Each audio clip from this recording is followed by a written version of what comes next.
여호와께서 모세에게 이르시되 하늘을 향하여 네 손을 내밀어 애굽 땅 위에 흑암이 있게 하라. 곧 더듬을 만한 흑암이리라.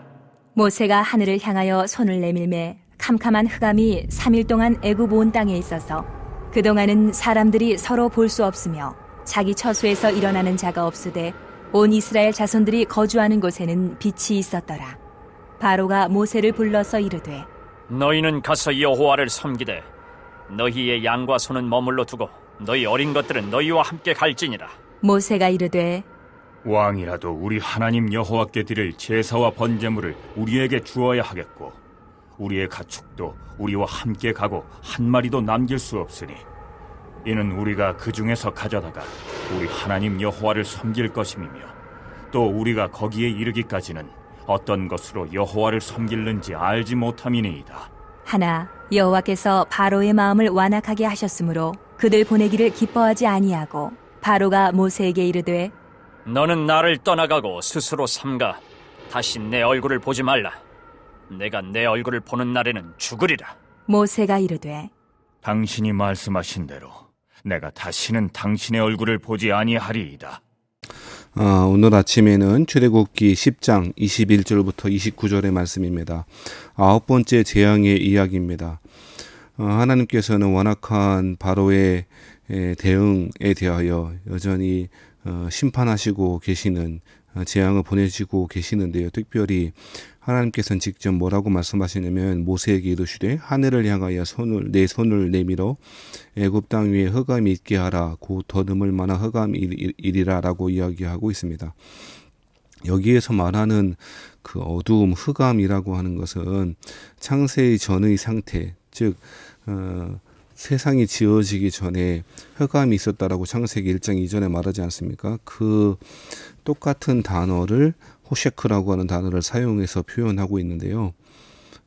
이 똑같은 단어인 호셰크라고 하는 흑암을 보여주고 그 흑암의 재앙을 내리심으로 말미암아 이 흑암의 이 재앙이야말로 하나님 없는 상태의 바로의 마음이나 애굽 사람의 마음이나 세상의 제국의 상태를 보여주고 있는 것이라 할 수 있을 것입니다.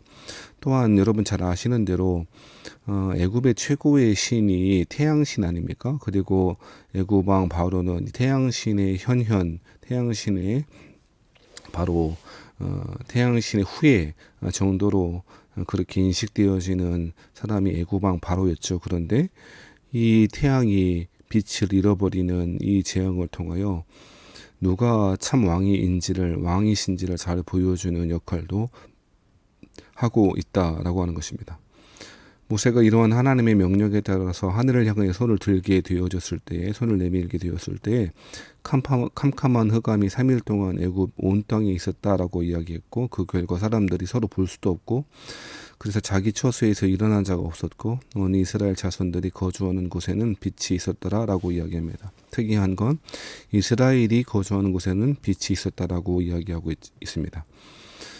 즉 태양이라고 하는 것이 섬기는 신의 역할을 하는 것이 아니라 신이 아니라 하나님이 피조물임을 잘 보여주는 것이고 태양마저도 하나님이 주권과 하나님의 섭리 아래 있음을 잘 보여주고 있는 것이죠. 그래서 애굽 땅에는 흑암이 그리고 이스라엘 사람들이 거주하는 곳에는 빛이 있었다라고 그렇게 이야기하고 계시죠.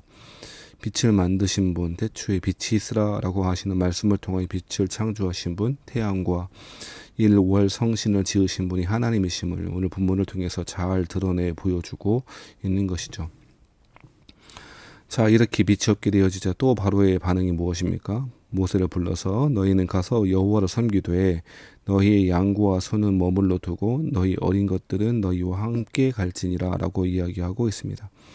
끝까지 자신의 이익을 포기하지 않으려고 하는 애굽 사람들이 노예로 부리고 있는 히브리 사람들 다 보내는 것을 두려워했고 그리고 그 손해에 대해서 감당할 마음도 없었던 바로가 장정만 가라고 이야기한다든지 오히려 어린아이들은 남겨두고 부녀자들은 남겨두고 가라고 한다든지 오늘 본문에는 양과 소는 내버려두고 가라고 한다든지 이렇게 적당한 타협안을 제시하고 있는 것이죠.